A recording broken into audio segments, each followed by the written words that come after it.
Welcome to my channel. It was a normal Friday morning and we had just finished breakfast and were sitting at the kitchen table. I sipped my coffee as I flipped through today's morning paper. At that point my wife spoke up and said, "William, can you put the paper down? I have something to talk to you about." I put the paper on the table and waited for her to continue. "William, I'm leaving you. I want a divorce." Amanda said, "Is that all?"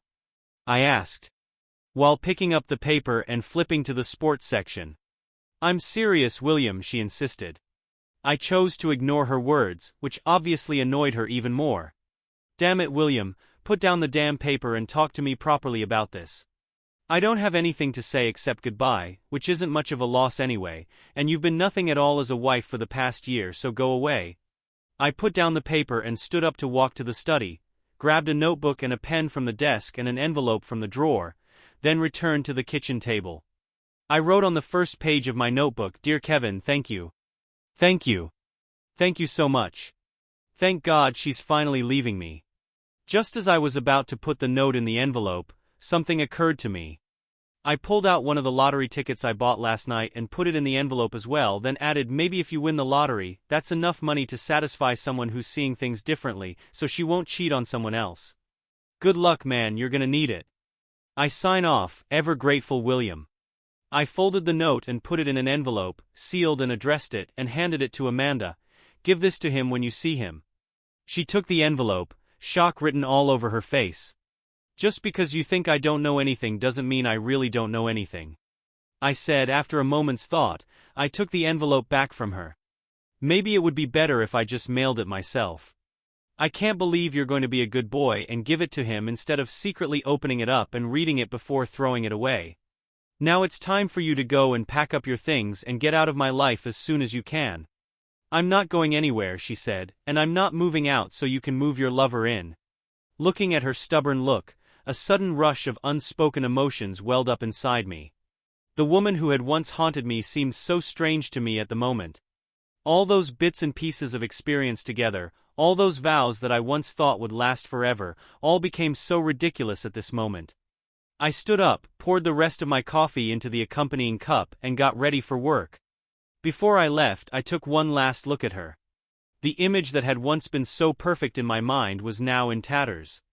Without another word, I turned toward the door, the sound of her sobbing coming from behind me, but the sound never touched my heartstrings again. The marriage, like a well-woven lie, finally drew to a close on this mundane Monday morning. I, on the other hand, chose to say goodbye to this false fairy tale in the calmest way possible. I knew that life was going to go in a whole new direction starting today, and that change started with this seemingly normal morning.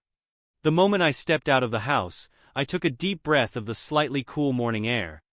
The sky was still so blue, the clouds were still so white, and everything was so familiar, yet it seemed all different. I know that this is not the end, but the beginning of a new life. Life is always like that. When one door closes, there is always another window that opens quietly. On the walk to the car, my mind had already begun to work out what I was going to do next. I need to protect my interests and need to take a number of steps to ensure that I am not on the receiving end of this coming storm. But at the moment I was surprisingly calm, as if I had expected this to happen, or perhaps I had been well prepared for this moment. On the way to the office, I stopped at the bank first. As someone who was used to preparing for the worst, I had anticipated this day. I quickly closed our joint account, emptied the contents of the safe deposit box, and opened a new personal account at another bank closer to the office. Immediately afterward, I called and canceled all of my co-branded credit cards and arranged for new personal cards to be issued. Over the years, I've been preparing for this day as if I were playing a carefully planned game of chess. Every step must be accurate and every detail must not be overlooked.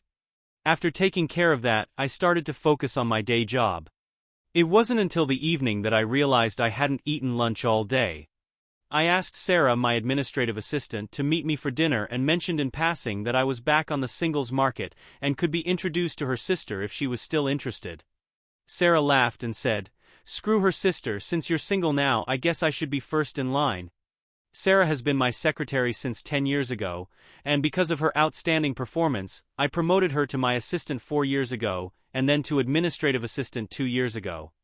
I remember one Sunday backyard barbecue where I invited Sarah, but she politely declined because her sister was visiting from out of town. I suggested she bring her sister along. Emily was a hot blonde, and on Monday Sarah laughed and told me that Emily had fallen in love with me at first sight. I just laughed and said that I mustn't let Amanda know. She can be inexplicably jealous sometimes. Now Sarah says she has a crush on me, and I never thought she'd feel that way. Well, I said half-jokingly, then Emily will have to come in second place and you're first. I'm not kidding at all, boss. I'm serious. Sarah, you might not think so when you hear my terms. On what terms? She wants a divorce, so I'm going to leave everything up to her and her lover, and I have absolutely no idea what their plans are. Her lover? Sarah asked in surprise. She really cheated? Yeah, it started about a year and a half ago, and I think she finally decided that the one Cineday's rendezvous wasn't enough anymore. So she wanted to develop that relationship full-time. How long have you known? A year and a half, and I've known it almost from the beginning. How did you find out? A friend called me when he saw her enter a motel with a man, and I hired a private investigator to follow her for a week and got all the information I needed. A year and a half and you've done nothing? Sarah asked incredulously. What can I do? Get mad and turn my life upside down? In a state where divorce is a no-fault system and all property is split in half, I have to sell the house and split the money with her, lose my pool, hot tub, carpentry shop and 3-car garage and move into an apartment somewhere? No thanks, I've decided to just ignore it and let her continue to cook for me, do my laundry and clean the house. How could you live with her when you knew she was cheating on you? Sarah asked, frowning. You'd be surprised how quickly love can turn to hate, and how quickly hate can turn to indifference. I said softly, I don't believe a man as fit as you can go a year and a half without touching a woman. Who said I was abstinent? I asked rhetorically with a raised eyebrow. I accepted Amanda as long as she wanted, although the frequency did decrease a bit and I knew I wouldn't touch her on the days she was with him. Other than that, the only thing that has changed is that I don't have sex anymore, but just sex. Sarah was silent for a moment, then asked, do you know why she did it? I don't know, but Kevin might not be the first. You think she has others? I can't say for sure, but in our 10 years of marriage, I can remember her having 4 similar mood swings like she's been having with Kevin for the past year and a half. It's just a guess on my part, but I'd almost bet the other times were for the same reason. And if I hadn't been seen and told about it, I probably would have dismissed her most recent behavior as just another one of those women's mood cycles. And maybe I wanted to be wrong, but it doesn't matter anymore. I know exactly what happened this time, and that's enough for me to realize she's a betrayer. What are you going to do next? Wait. Wait for what? Waiting to see what she plans to do next? I've emptied the bank account, canceled her credit cards, and told her to get out of the house. She wants a divorce, so I've decided to give her the initiative, but she doesn't make enough to make ends meet to pay for a lawyer. She'll need to get the money for a lawyer from Kevin. I don't know if he'll give it to her. I'm guessing that they've already discussed it before she filed for divorce with me, this issue, but I have no way of knowing. I paused and looked Sarah in the eye and said, so if you're really interested in me, you're going to have to accept that you're going to go out with a married man, and I don't know how long it's going to take me to finalize my divorce. This night, under the soft lights of the restaurant, our conversation made all the difference. Maybe that's how life works, just when you think you've lost everything, a new opportunity creeps in. But I know that the rest of the day won't be smooth sailing, and this is just the beginning. Sarah's right. I have to take control. I pulled out my cell phone and speed dialed Thomas's number. Thomas and I have been good friends since the 3rd grade and are now a family law attorney specializing in divorce cases. When he picked up the phone, I made my intentions clear straight away. I need your legal services. Then, after briefly explaining the current situation, even though Thomas and his wife Jessica are both friends of ours and they both like Amanda, he expressed his sympathy and promised to get on top of it as soon as he got to the office the next day. He asked me to come to his office at lunchtime to sign papers, and then we could have lunch together. Just then, I had a sudden thought and deliberately said I also want a restraining order. A restraining order? Why? Thomas sounded a little confused. I lied. Amanda said Kevin would come and teach me a lesson if I got her in trouble. Thomas laughed. We both know that's pure bullshit, but I'm going to help you with this restraining order anyway. But just so you know, the order has to go through a court hearing in 10 days before it can remain in effect. I know, I replied, but the most important thing now is to get her out of the house and not to come back for a while. We don't have any children, so she doesn't have any reason to use the house while the divorce is going on. I adhere to the principle that possession is 9/10 of the law, and there is no reason for the judge to let me move out and let her live in, and that's what I am aiming to do. And this morning I told her to move out, but I don't know what I will find when I come home and find out what's going on. She may be gone or she may still be there. Since we're not sure where she'll be, we'll serve the papers where she works, Thomas suggested. I'll see you tomorrow. After hanging up, I looked at Sarah and asked, "What are your plans for this weekend?" She gave a charming smile and began to detail her plan. I must admit, these plans do sound tempting. When she got home, Amanda was sitting at the kitchen table looking over some papers. "Why are you still here?" I asked as I walked towards the fridge to get a beer. "This is my house too, I'll stay here until I find another place to live. If you don't like sharing a room with me, you can move out. Don't even think about it, sit down and let's discuss what to do next." "There's nothing to discuss." I opened my beer and took a sip. "I know what I'm going to do, I don't care what you're going to do." "There are some things to discuss, William." "No, Amanda, there's nothing to discuss at all, it's simple. You say you want a divorce, so go ahead. You'll need to hire a lawyer, file the paperwork, pay all the court costs, and I'll argue every little thing. We live in a no-fault state, everything is 50-50, so it's got to be decided who gets what, and I'll drag out the process so your lawyer's fees keep going up and up. You know lawyers aren't free, right?" I paused and added, "You want the coffee table?"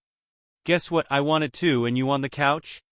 "Sorry, it has special sentimental value to me and I have to keep it." "How did you suddenly become like this?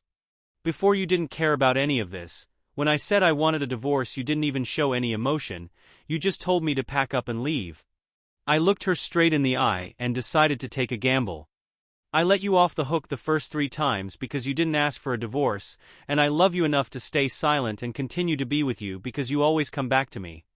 When I mentioned the first 3 times, she turned her head, a subtle gesture that seemed to confirm my suspicions. "It's hard to say why I stayed with you," I continued. "I didn't file for divorce. I thought maybe I did something to really piss you off and you had to get back at me that way, that eventually you'd always end up ending your affair, and I stupidly thought it was because you realized you loved me that you came back." I looked down at the stains on the floor and my voice turned a little cold and hard. "I thought that this time with Kevin was just a repeat of all those things that happened before, but now I see that I was wrong, and I finally come to realize that you're nothing but a low-life betrayer, and that if you hadn't decided to leave me to marry Kevin and end the relationship, you'd be in some asshole's bed again 6 months or a year from now."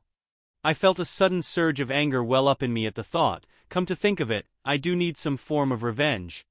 What I'd really like to do is to take a belt and whip you until your skin is broken and you bleed out on the floor, but that would just land me in jail, and the only thing I can do to make this divorce as difficult and expensive as possible is to make it as difficult and expensive as possible. I took a deep breath and tried to calm down. "You're right, this is your home too, and if you decide to stay, I have to accept that, but I don't have to like it or talk to you. Move your stuff to one of the guest rooms and stay away from me."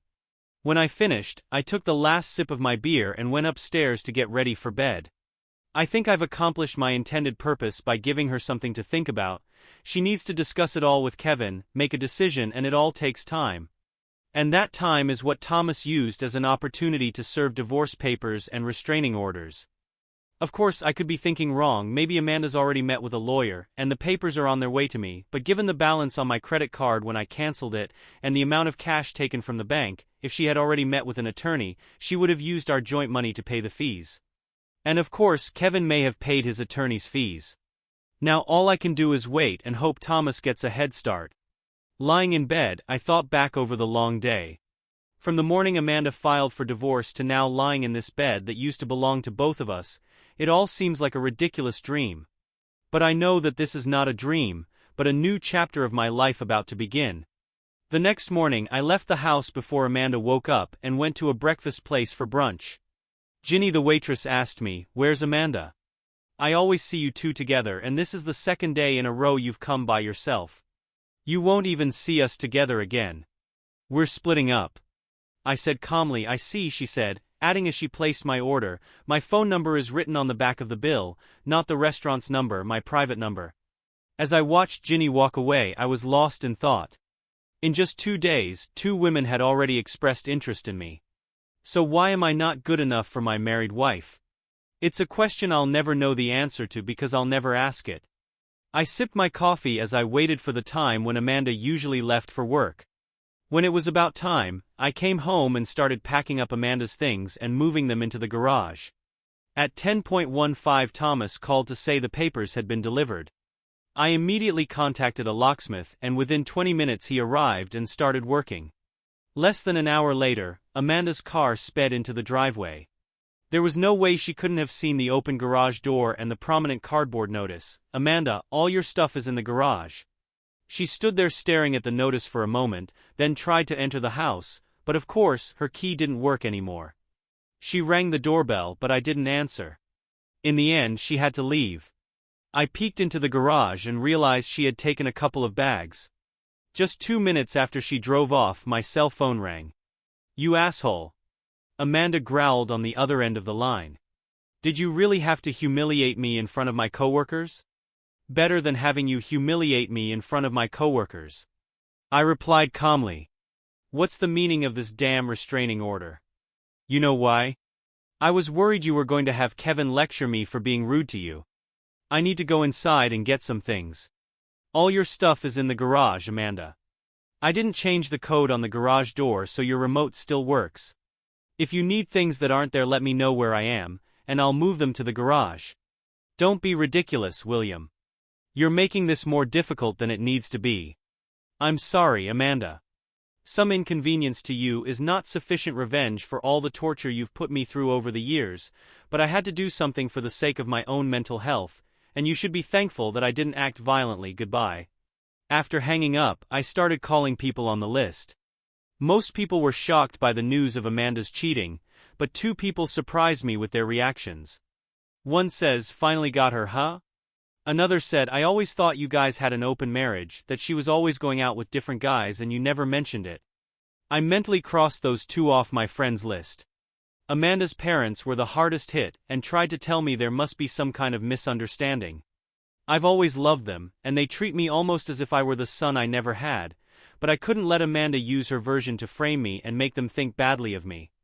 After dealing with those calls, I went through the house again, collecting what was left of Amanda's belongings. Just as I was finishing my lunch, the security company came. Obviously, I didn't trust Amanda at all to comply with the restraining order, so I decided to install a full security system, including cameras. After what happened at Amanda's workplace on Thursday, I told Sarah we could start our weekend plans.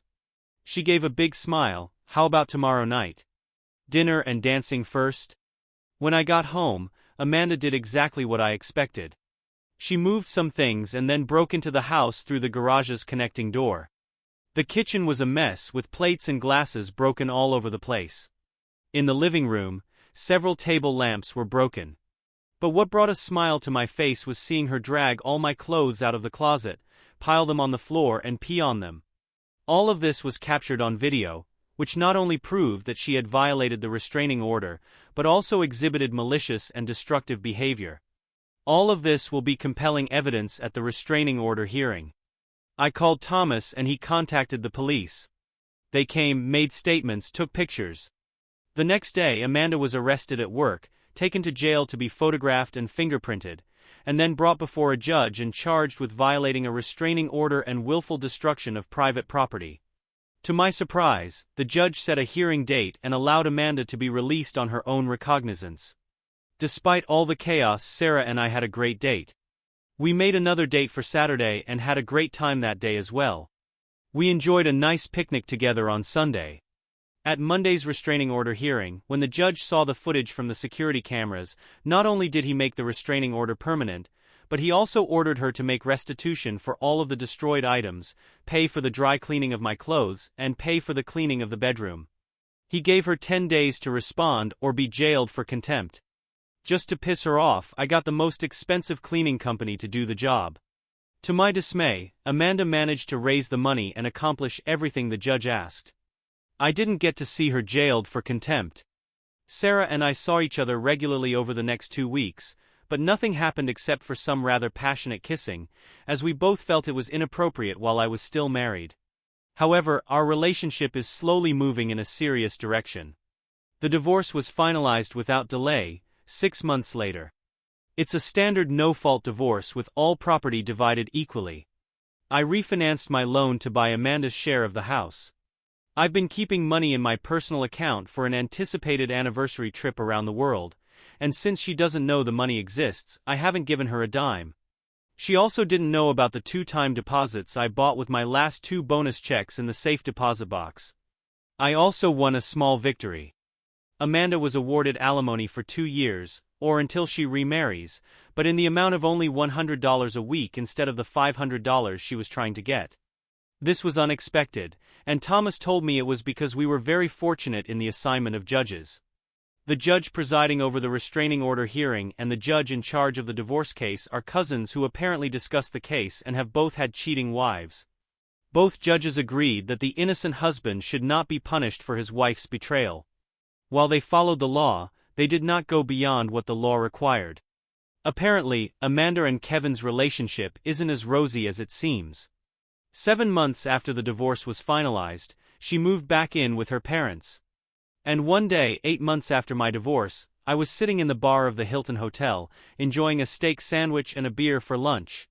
Just then, someone sat down on the high stool next to me and asked, "Can I buy you a beer?" I turned my head and realized that sitting next to me was actually Kevin, my ex-wife's ex-lover. Out of curiosity, I nodded my head in agreement. He signaled Betty, the bartender, and ordered beers for both of us. When the beer came up, he took a sip and set the glass on the bar, staring at it for a few moments. He began to tear the labels from the beer bottles, piling a small pile of shredded paper in front of him. Finally, he spoke. "I didn't mean to screw up your life," he said. Still not looking up, she wasn't wearing a wedding ring the night I met her. I had no idea she was married, and she didn't act like a married woman at all. He continued, "She was at Buddy's that night with a group of coworkers. I asked her to dance and she said yes. I bought her a drink, she invited me to sit with them and we danced 3 more times, and when I asked her out she agreed." Kevin paused and took a sip of his beer before continuing. "I fell in love with her very quickly and within a month we started having sex. At first we could only go to motels because I was living with 2 roommates and there was always someone at home. We couldn't go to her place because she said she was living with her disabled mother, which explained why we couldn't see each other very often. She said that the only time that someone else could look after her mother when she can come out. Then I got my own apartment so I didn't have to go to motels, and although I saw her irregularly, I loved her deeply and planned to propose to her, and I planned to buy a house big enough for the 2 of us and her mother. But just before I was ready to propose, someone I knew asked me why I was dating a liar.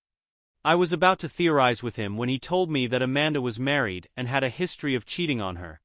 It turns out that she had a relationship with his brother 2 years ago, and when her husband found out, his brother ended it. At first I had a hard time believing it until I got your letter. I thought about it for a week before I confronted her. She broke down and cried and said she didn't love you. She said you were an abusive drunk who physically and mentally abused her.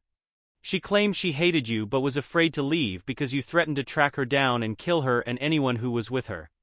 Kevin took another sip of his beer. By then I'd already investigated and knew she was lying, which put me off the idea of getting married. "But she's really good in bed, and now that you've kicked her out I'm letting her move in with me, but only if she's willing to stay in a sexual relationship with me." Everything was going well until she started talking about marriage after the divorce was finalized. That's when I ended it. My parents were divorced because my mother cheated on me, my father got custody of me, then she remarried but got caught cheating on me. She cheated again on her 3rd marriage. I'm a firm believer in the saying, once a betrayal, always a betrayal. So I told Amanda in no uncertain terms that as long as she was okay with the shelling out relationship, don't think anything more than that, and about 3 weeks later, I came home from work to find that she had moved out. He took another sip of his beer and said, "There are rumors that I've been aware of your marital relationship, and I'd like to know why you didn't get an immediate divorce." I shrugged. "Like you said, she's really good in bed and I've decided to keep things the way they are, enjoying the sex and having someone to cook, clean the house and do my laundry, and if she hadn't asked to leave and wanted a divorce, I probably would have kept it that way." He took another sip and added, I never thought I'd say this to you, especially not to you, but I really miss her in bed. He took the last sip of his beer, stood up and walked away. When I got back to my office, my assistant Lily looked at me and said, You look like a cat who stole the lunch. Was it really that good? I laughed. Lunch sure was impressive. By the way, Lily said, suddenly remembering something, Sarah's not under you anymore, is she? Yes, I smiled. She's at home preparing the nursery for the upcoming twins. Life is always full of surprises, like a never-ending cycle. When a relationship ends, it often means another, better beginning. Amanda's betrayal brought me pain, but it also led me to meet Sarah, and the lottery ticket that was meant to be a jab at Kevin brought unexpected riches. Looking at the picture of Sarah and I on my desk, thinking about the nursery being renovated at home and the staggeringly large check in my pocket, I suddenly realized that sometimes a loss can be a gain. What was once thought to be a nightmare experience ended up being a much better dream. Maybe that's the true meaning of life. When you think it's all over, it's really just a prelude to another fresh start. And now my new chapter is unfolding, full of love, anticipation, and hope. This story, after all, has an unexpected happy ending. That's the end of today's story. For more captivating tales, hit subscribe and never miss an episode.